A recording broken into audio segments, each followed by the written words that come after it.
Y ya desde hace muchos años, muchas décadas, ya se habla de un inmunofenotipo linfocitario típico de estos linfocitos en las cuales hay una baja densidad de inmunoglobulina de superficie, presencia del CD5, el CD19 y CD20, 22 y 23. Estos en particular son muy relevantes porque además de ser característicos en esta población, son target terapéuticos, son objetivos terapéuticos. Se busca terapias que vayan dirigidas a este tipo de receptores y que pueda producir el efecto terapéutico o es la destrucción de este grupo celular. Más allá de lo que es el estadiaje de esta enfermedad, existen obviamente pacientes que tienen un estadiaje muy básico y otros que lo tienen muy complejo. Y PINET y los de RAI. PINET clasifica en A, segunda, B y C. Y vean ustedes, cuanto más avance en el estadio, la sobrevida es menor. El A es básicamente linfocitosis con menos de 3 áreas palpables. En el A' es linfocitosis con menos de 30.000, como lo vimos, ¿no? Menos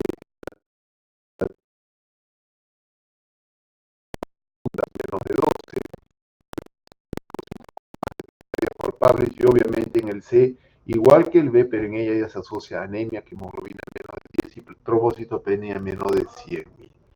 Dos números son importantes recordar el leucemia linfocítica: la hemoglobina menos de 10 y las plaquetas menos de 100.000, que son números importantes, que son las que recoge el estadiaje de Ray, que es el más usado.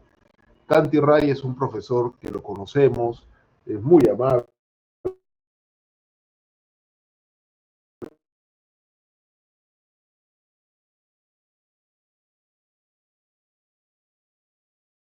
extrayó en el al 4, hablando básicamente si había linfocitosis y adenomegalia, linfocitosis y hepatoesplenomegalia, y acá vemos de linfocitosis y anemia menor de 11, principalmente en la mayoría de los protocolos actuales habla menor de 10, y la otra, si hay trombocitopenia menos de 100.000. Obviamente, si vamos hablando que hay citopenias marcadas, estos valores en tiempo van reduciendo de forma significativa. No todas las leucemias linfocíticas crónicas son iguales, algunas tienen factores pronósticos adversos.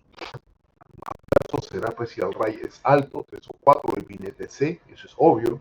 Si hay una linfocitosis más de 50.000, si hay una infiltración difusa de la médula ósea, si existen unos cariotipos alterados como el 11-14, el 17 o el 2 o el 13, si hay un incremento marcado de la dosis de adenosinasa láctica, si el tiempo en el cual los linfocitos se duplican es corto, hay pacientes que duplican su número de linfocitos en un periodo menos de 6 meses, ese es un factor pronóstico malo. La timidina quinasa es un factor pronóstico reconocido. No lo hemos llevado mucho a la clínica el tema de la timidina quinasa por restricciones en el procedimiento, pero está reconocido. Y algunas alteraciones moleculares como la presencia del soluble CD23, y esto sí, en la última línea, y pregunta examen. Anormalidades en el TP53 y el 17P, que te tipifican claramente un grupo de pacientes con leucemia linfocítico crónico de alto riesgo o de pronóstico adverso. Hemos tenido la experiencia ya en protocolos nacionales, internacionales, que hemos encontrado pacientes con TP53 o alteración del 17P. El TP53 es un marcador en general de mal pronóstico en muchos tipos de neoplasias, y el 17P específicamente en el tema de leucemia linfocítica crónica. El enfoque terapéutico es importante reconocerlo porque muchos pacientes con leucemia linfocítica están en el watch and wait, o básicamente observarlos, o básicamente monitorizarlos. Tenemos pacientes con 200.000 leucocitos, de ellos 95% linfocitos, con hemoglobina y plaquetas 200.000. A esos pacientes básicamente se les observa, se mantiene la hidratación, se puede dar algo para disminuir el ácido úrico, pero no requieren un tratamiento porque no tienen elementos detonantes para el diagnóstico o inicio de una terapia. ¿De acuerdo? De manera de que reconozcamos que la leucemia linfocítica crónica es una enfermedad indolente y tiene una historia natural de varios años a décadas. El porcentaje de remisión no se traduce aumenta la sobrevida. Es decir, tú puedes disminuir rápidamente los leucocitos, pero el impacto en sobrevida global, sobrevida total, es nula o baja. Si hay manejo de complicaciones, porque estos pacientes pueden tener, independientemente del número de glóbulos blancos, pueden tener anemia hemolítica autoinmune, puede haber trombocitopenia y puede haber infecciones. De hecho, este grupo de pacientes son los que en la pandemia tuvieron cuadros clínicos de COVID más severo, porque obviamente esos linfocitos B incrementados no son funcionales, ¿no? Y existen regímenes de terapia que disminuyen sustancialmente la masa tumoral leucémica, y esto existe una gama amplia de terapias que hemos venido usando en las décadas y que nos permite a nosotros hacer un aspecto histórico de los tratamientos que vamos a ver. Y finalmente, una de las terapias, como en todas las neoplasias hematológicas, trasplantes progenitores hematopoyéticos, es una terapia curativa. Vamos a dar algunas palabras al respecto. No sé si pueden ver esta lámina, me confirman por favor si pueden ver bien esta lámina. Es un momento me salió medio descuadrada. ¿Sí? Perfecto. Entonces, esta es una gráfica, un diagrama de un linfocito B, en la cual tienes los diferentes targets en donde tú puedes atacar. Primero, puedes producir daño en el DNA, y ahí tienes la ciclofosfamida, bendamustine, la famosa fludarabina. ¿De acuerdo? Tienes también el receptor CD20, en la cual este receptor CD20 uno puede utilizar anticuerpos monoclonales anti-CD20, a la cabeza el famoso rituximab o el obinutuzumab, ¿de acuerdo? También reconocer de que estos anticuerpos pueden producir efectos mediados por citotoxicidad a través de células natural killer, ¿no? Pero acá está básicamente los anticuerpos anti-CD20. Solamente con estos grupos de medicamentos de la ciclofosfamida, bendamustine y fludarabina y el rituximab, se tejieron casi como 20 años de historia de la terapia de la leucemia linfocítica crónica hasta que vinieron las nuevas moléculas. Y dentro de las nuevas moléculas se descubrió, por ejemplo, el BTK, que es el sistema de señalización del receptor D, en la cual se podía encontrar inhibidores de este proceso, que no es exclusivo de la leucemia linfocítica crónica, se ve en la mayor parte de las neoplasias linfoides B, y que pueden ser covalentes o no covalentes, o pueden ser inhibidores del PI3K. Todas estas son vías de señalización desde la superficie hacia el intranuclear, y esto es virtud de una serie de moléculas que ya se cuentan en la parte terapéutica, como son los inhibidores BTK, covalentes como el ibrutinib, acala y zanubrutinib. Estos tres los usamos nosotros en el área actualmente. Y existen las nuevas no covalentes que están en investigación, como el dentabrutinib. El pirtobrutinib sí ya lo tenemos a disposición en el mundo, no en el Perú, pero son moléculas que producen un bloqueo en el mecanismo de señalización del receptor de la célula, del receptor de las células B. Y además, estos inhibidores PI3K, como el idelacinib y el duvelisib, que no los usamos mucho en nuestro contexto local, no hemos tenido mucha experiencia, son moléculas que tienen algún tipo de toxicidad, pero reconozcamos que son targets terapéuticos en el mecanismo de señalización desde la nuclear hacia la citoplasmática. Otro grupo que sí está involucrado es los inhibidores del BCL2. El BCL2, ampliamente estudiado, tiene que ver con mecanismos de apoptosis, y acá tenemos un inductor, bloqueador del BCL2, que es el venetoclax. El venetoclax, que no solamente lo usamos en leucemia linfocítica crónica, también se utiliza en otras neoplasias. Y también otro receptor de membrana, el CD19, ya para una nueva generación de terapias denominadas los CAR T-cells, que son células T entrenadas en un marcador de célula B, y esto se denomina los anti-CD19 CAR T-cells. Son células T del paciente que en el laboratorio, por un efecto de un vector viral, se ha inducido a que esta célula es que permite hacer el target entre el CD19 y toda la maquinaria que tiene un linfocito T para poder destruirla. Dicho eso, vamos a poder revisar algunos de los protocolos históricos que se han tenido. Este es uno de los primeros que hubieron en el tratamiento con el famoso clorambucil. Hablar de leucemia linfocítica crónica es hablar del clorambucil. Vean ustedes la sobrevida global, ¿no? O total. Realmente la misma si el paciente se trataba o no se trataba, ¿de acuerdo? Entonces, las primeras eras de la leucemia linfocítica crónica era una disminución, pero a la larga los pacientes vivían casi igual, ¿no?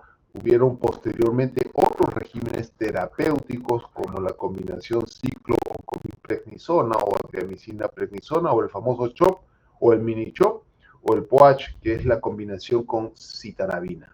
Todas estas terapias daban mayor remisión que la famosa clorambucil, pero nuevamente no modificaban la sobrevida global. Los pacientes vivían igual.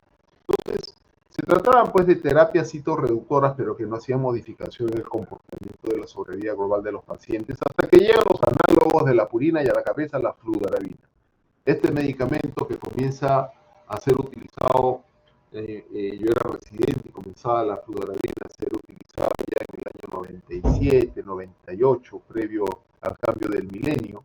Esta es una de las moléculas que incide algunos cambios importantes y que se viene utilizando con regularidad. Y uno de los protocolos que se comenzaron a utilizar fue pues la combinación de fludarabina, perdón, la terapia de fludarabina versus clorambucil.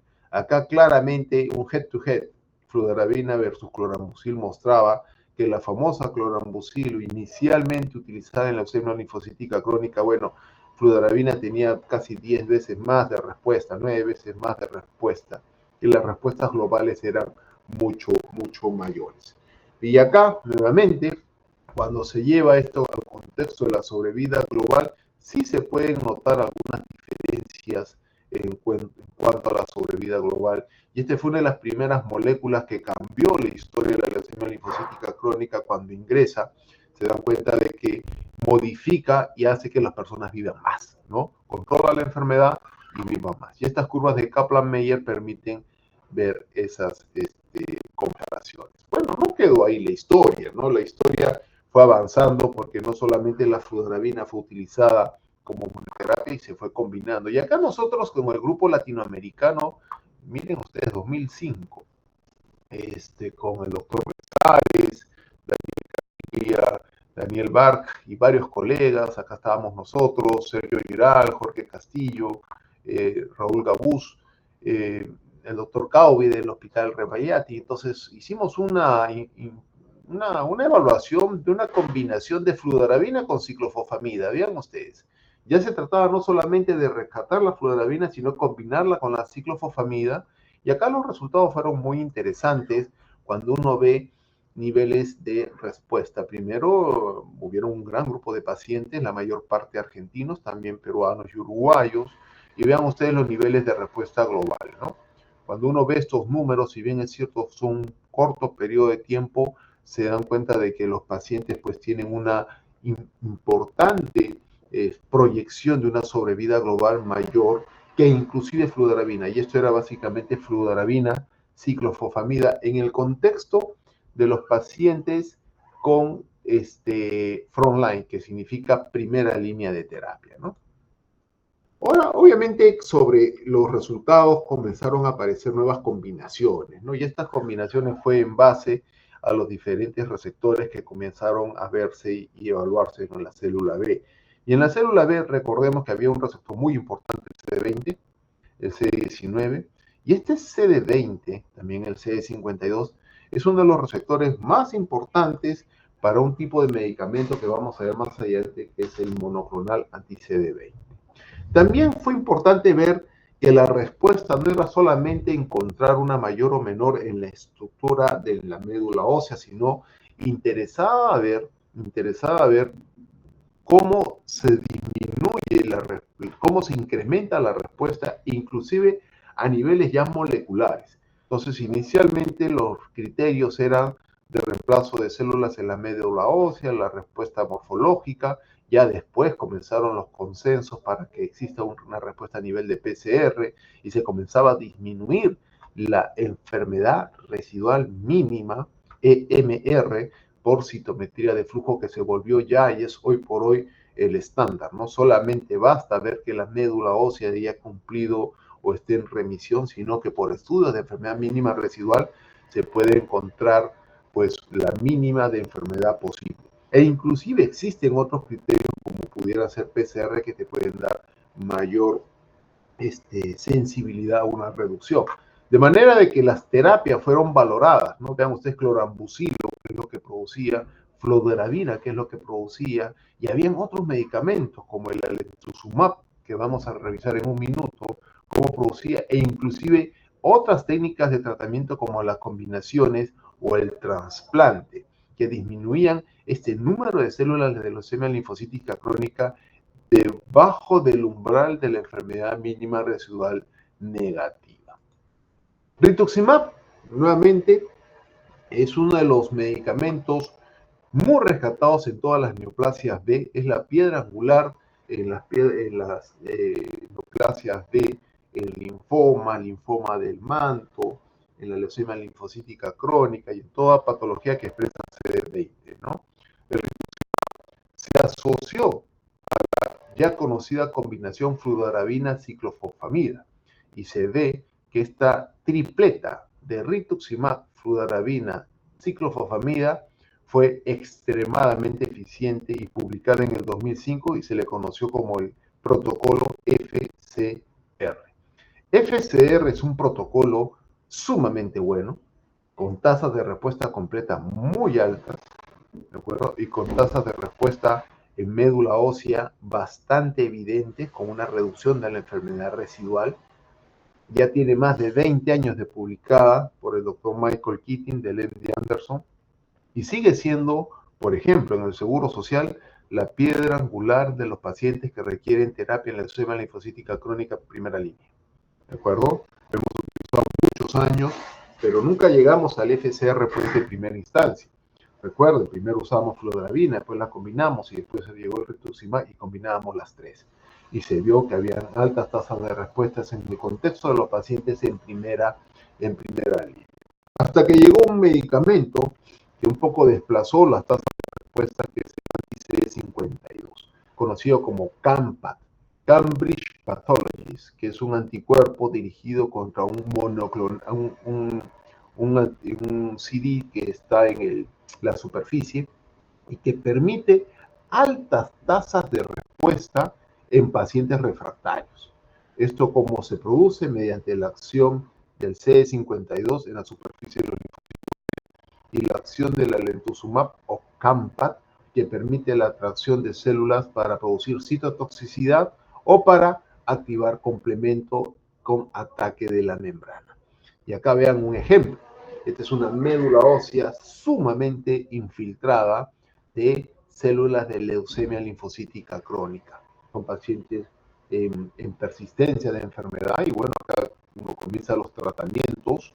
Vean ustedes post-campa cómo la médula ósea recupera la grasa, disminuye la celularidad y cuando uno lo ve a la microscopía puedes ver los componentes rojos, puedes ver los megacariocitos, puedes ver los componentes normales de la hematopoiesis.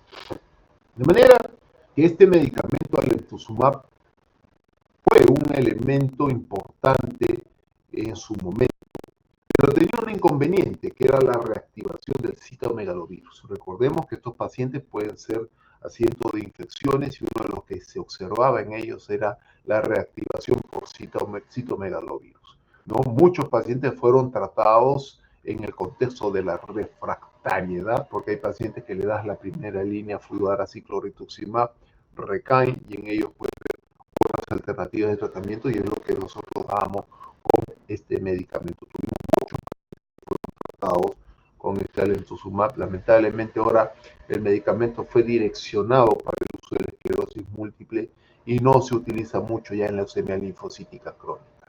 Entonces los niveles de respuesta en pacientes refractarios era bastante bueno, respuesta completa con respuesta parcial, más del 54% con una enfermedad residual negativa en 20. Esto es un hito, porque se trataba de pacientes refractarios o en recaída. Y obviamente cuando el Lentuzumab se llevó a los criterios de primera línea de terapia, lograba altos niveles de respuesta. Y esta es una de las publicaciones en 2005 en la cual se ve, por ejemplo, que los pacientes que no responden, bueno, rápidamente tienen una sobrevida baja, enfermedad residual positiva o que tienen mejor una residual negativa, pues su proyección de sobrevida es mucho mayor. De manera de que ya en este contexto se agregaban las definiciones de enfermedad mínima residual en base a la citometría, que es el elemento importante en las neoplasias hematológicas. La historia de la leucemia linfocítica crónica hace un giro importante cuando ya se comienzan a utilizar los BTK, inhibidores BTK y los inhibidores del BCL2. Los inhibidores del BTK fueron inicialmente estudiados en pacientes con refractariedad y acá ya se trataba de una gran diferencia. Recordemos que hasta ahí habíamos hablado de fludarabina, ciclofosfamida, rituximab o el alemtuzumab. Todos ellos endovenoso, algunas complicaciones importantes, pero se trasladó a la opción de terapias orales, donde surgen los inhibidores del BTK, entre ellas ibrutinib, el primero con su estudio Resonate, acalabrutinib con su estudio Elevate y Ascent, y el zanubrutinib con el Ampine. Todos ellos mostraron beneficio, ¿no?, en el impacto del control de la enfermedad y sobrevida global en los grupos de pacientes. Y el otro fue el venetoclax. El venetoclax en el estudio Murano, que mostró su eficiencia en el contexto de la enfermedad con leucemia linfocítica crónica refractaria y en recaída. Uno de los puntos importantes que se observaba entre los inhibidores BTK es lo que podemos ver a través de la profiling de la selectividad de las quinasas sobre el quinoma. Vean ustedes, acá cada rayita es el quinoma. Diferentes actividades de enzimas derivadas de la quinasa, donde ibrutinib puede actuar. Acá está acalabrutinib y acá está el zanubrutinib. Primer concepto, cuanto más extenso es, suele el medicamento ser más tóxico. ¿Se dan cuenta? Entonces, no interesa que esté totalmente lleno de rojos porque el perfil o el profile hace que este medicamento puede ser más tóxico. Y eso fue así. De hecho, el kinase selectivity profiling del ibrutinib es mucho más tóxico que el acalabrutinib. Acalabrutinib es mucho más preciso, más centrado, más específico y menos tóxico. El zanubrutinib es otra molécula, por ejemplo, que tiene diferente profiling en base a las otras dos moléculas y obviamente pueden tener diferentes interacciones. ¿Y qué es lo que se puede observar en los BTK? De que no es solamente que son moléculas dirigidas a la leucemia linfocítica crónica, sino puede dar artralgias, puede dar rash, hemos visto el rash, por ejemplo, que da el acalabrutinib, o la diarrea que origina el acalabrutinib y otras dependientes del EGFR, ¿no?, que es el residuo del factor de crecimiento del endotelio, que esto epitelial, que esto pudiera originar efectos tóxicos de las diferentes moléculas que se pueden utilizar en la leucemia linfocítica crónica. Y acá hay algunos estudios, por ejemplo, ibrutinib versus acalabrutinib, ¿no?, en lo que es PFS, más o menos similar, ¿no? Y acá hay otro que es el ibrutinib versus el zanubrutinib. Sí, el zanubrutinib mostró un poco más de eficiencia que el ibrutinib. De hecho, la secuencia es acalabrutinib, zanubrutinib. Zanu con Z al final, que es quizás el BTK no covalente de mayor eficiencia por su incremento marcado de lo que es respuestas en pacientes refractarios. No ha quedado ahí la historia, sino además de los inhibidores BTK que aprobados por la FDA del contexto covalente. ¿Cuál es el problema? La presencia de esta mutación. La mutación 481 hace que estas moléculas en algún momento pierdan su actividad y por eso surgieron nuevas moléculas target también con el BTK, pero del tipo no covalente, que tienen un inhibidor BTK reversible, y en esto hay dos moléculas involucradas, el pirtobrutinib y el nentabrutinib.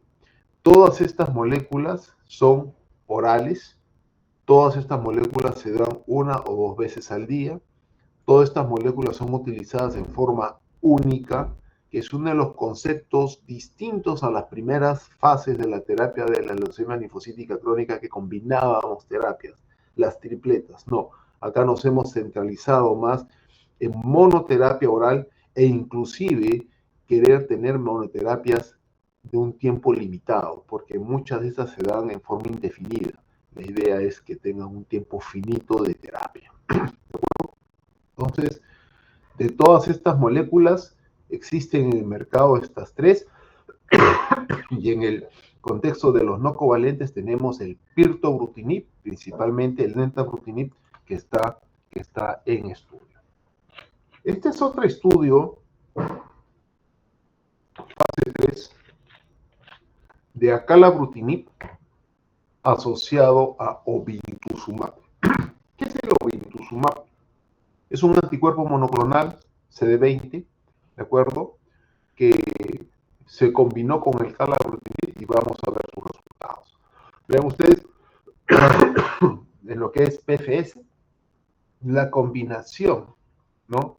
La combinación de la calabrutinib con el obinutuzumab es bastante evidente versus la terapia, la monoterapia, ¿no? O la combinación con clorambucil. Entonces, esta asociación ya de un BTK con un CD20 distinto al rituximab, que es el obinutuzumab, te permite una tasa mayor. Entonces acá como que tuvimos nuevas moléculas que son los inhibidores BTK y ahora comienzan nuevamente las combinaciones, ¿no? Esta es una bonita estrategia y de alta tasa de respuesta, pero vean ustedes, la misma historia que el estudio francés. Sobrevida global, probablemente la misma, ¿no? Entonces, hay que tener mucha precaución en cuanto a entender de que las terapias en algún momento te pueden mostrar un PFS, una sobrevida libre de progresión bastante importante, pero cuando lo llevas al contexto de sobrevida global, probablemente a seguimientos tan largos es como, digamos, el desarrollo de la población general, porque la población general va disminuyendo con los años, seguro, ¿no? Y esto obviamente son pacientes que por ahí existe algunas combinaciones que pudiera tener algún tipo mayor de respuesta, pero es un poquito marginal. Este es otro estudio, el estudio Elevate, en la cual combinó o presentó face to face el acalabrutinib con el ibrutinib en pacientes previamente tratados. Esto fue el diseño, pacientes que son sometidos a head to head. Fíjense ustedes lo importante de ya tener moléculas que se hacen diseños de estudios para ver cuál de ellas puede ser de mayor eficiencia, ¿no? ¿Qué es lo que podemos ver acá en PFS? Básicamente el hazard ratio casi igual, ¿no? A la unidad. Realmente es un estudio de no inferioridad y básicamente los resultados son similares. ¿Bien? Entonces, la experiencia nuestra en leucemia linfocítica crónica ha ido aumentando con los años. Se ha visto toda la serie de combinaciones de las primeras décadas. Hemos visto todas las complicaciones de la leucemia linfocítica crónica, y hemos visto que primero se trata de una enfermedad que es difícil de curar o incurable, y que la estrategia de tratamiento tiene que ser la necesaria para que no tengas complicaciones de la misma terapia, pero también hacer no la vida tan compleja de los pacientes, porque los eventos adversos de la combinación de las drogas también es relevante.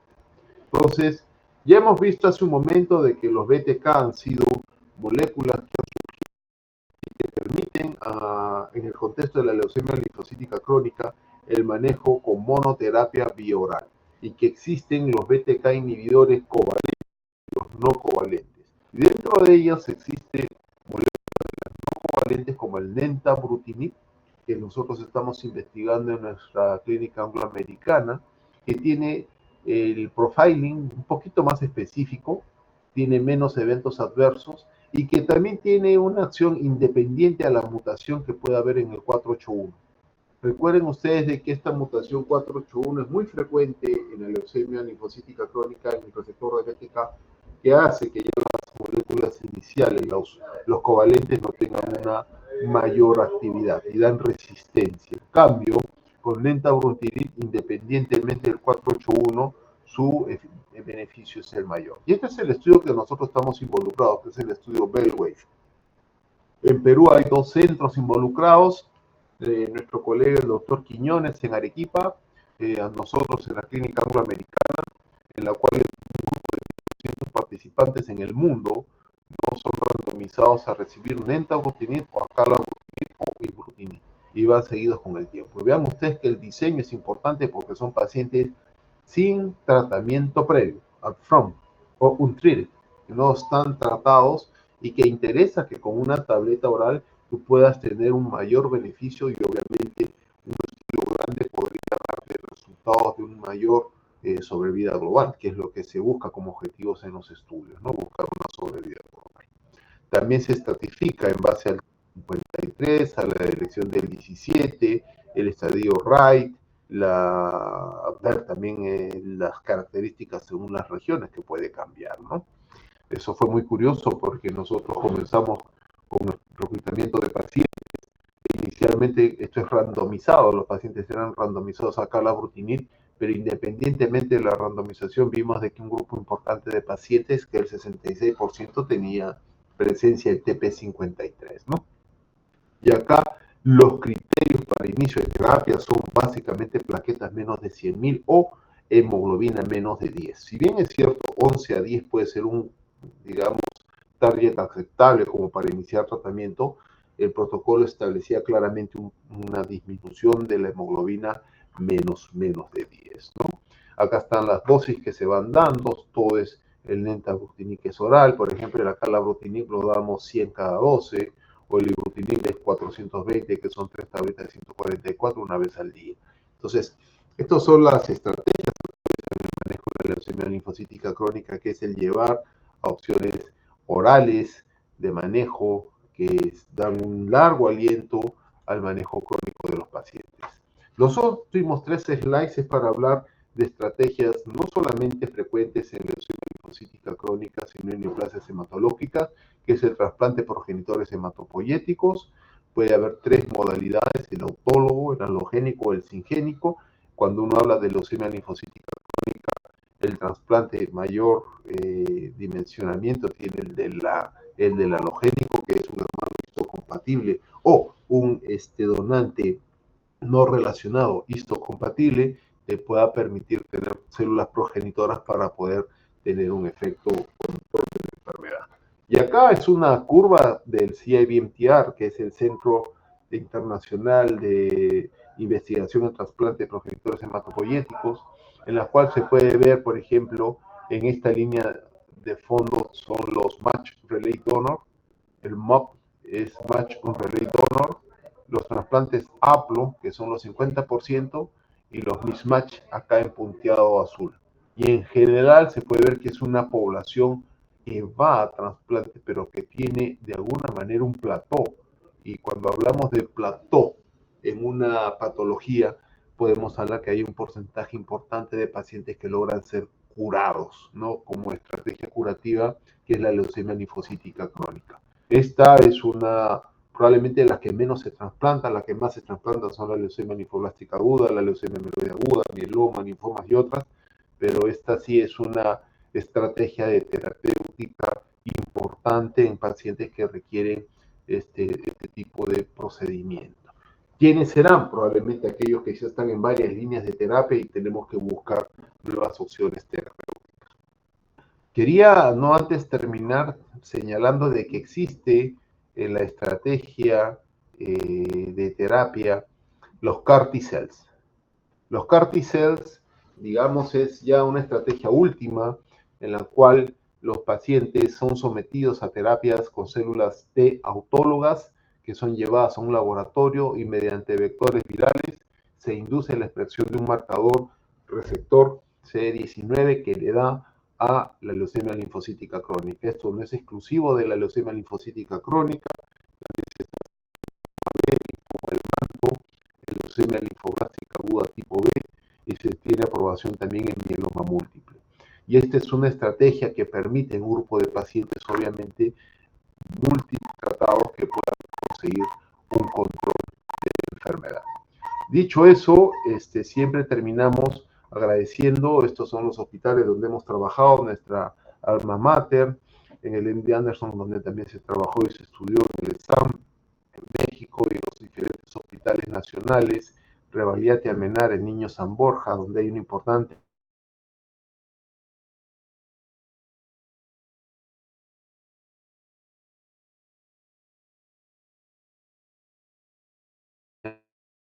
actividad cercana, y acá están los teléfonos y correo, si es que alguna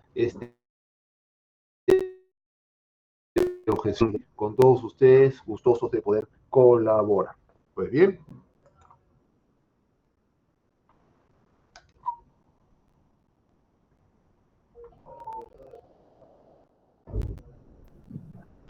Muchas gracias por la presentación. Muy bien, preguntas, por favor.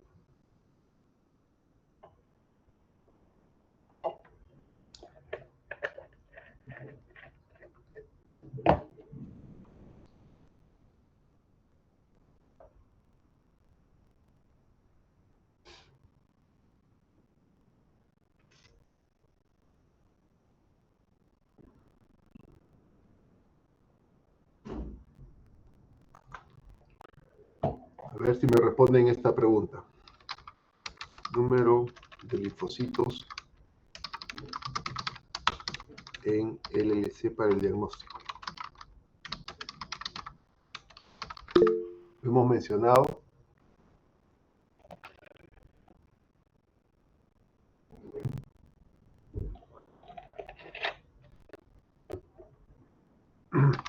que usamos más, RAI o Binet.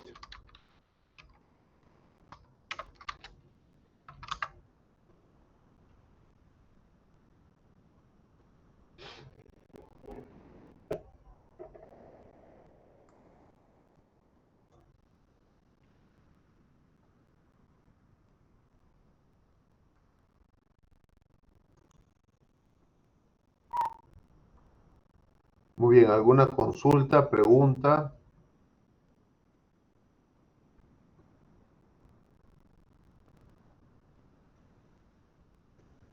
Doctor, más de 5.000 linfocitos.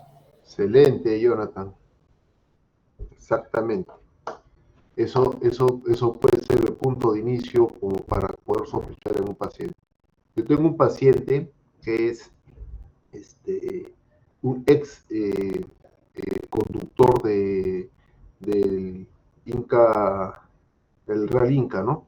De las diferentes carreras de autos en toda Latinoamérica.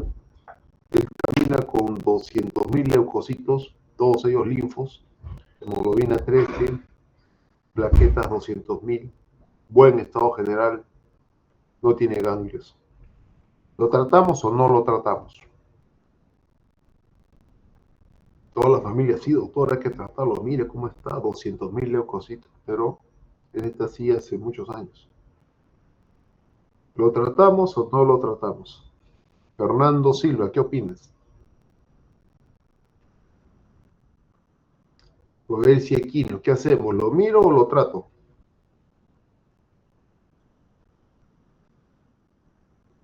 Guillermo Pasapera.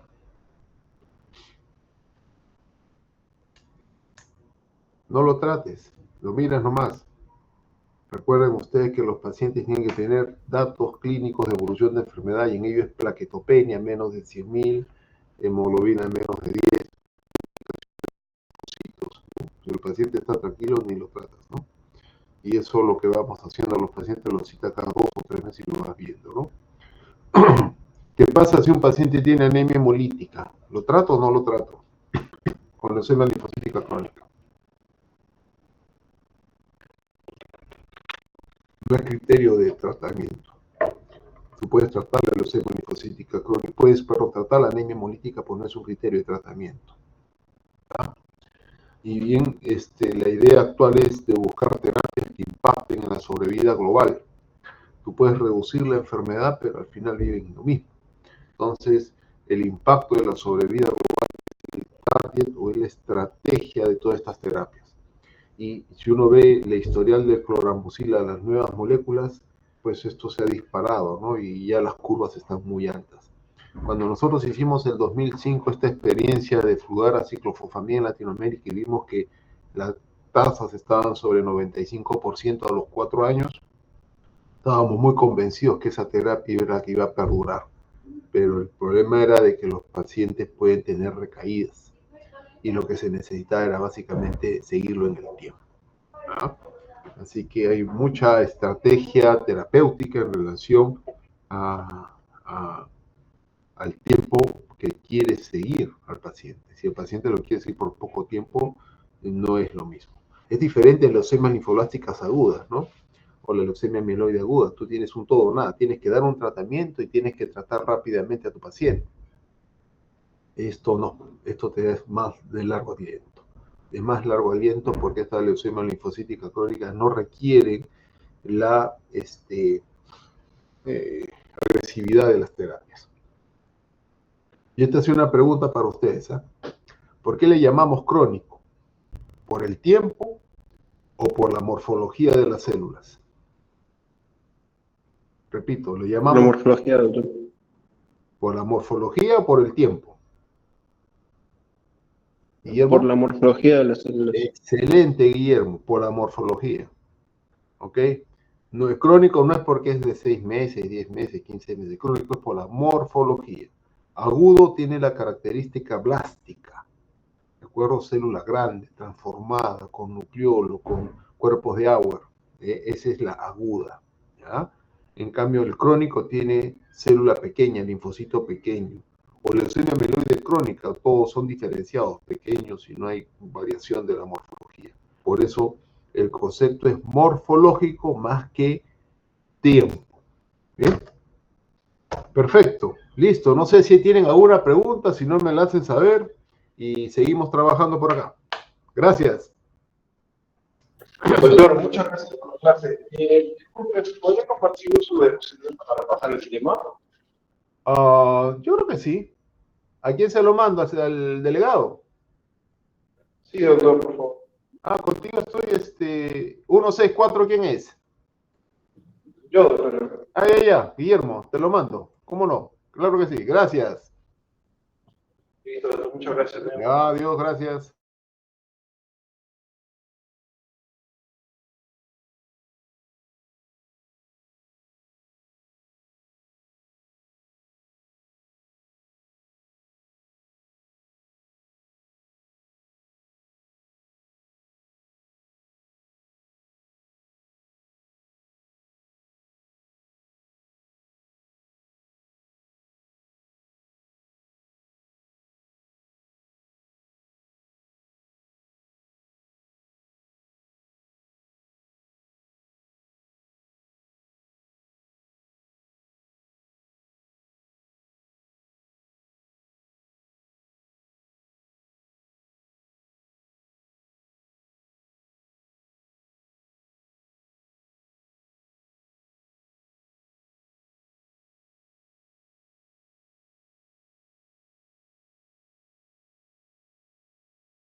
Fernando, ve practicando off, sobrino, ¿ah?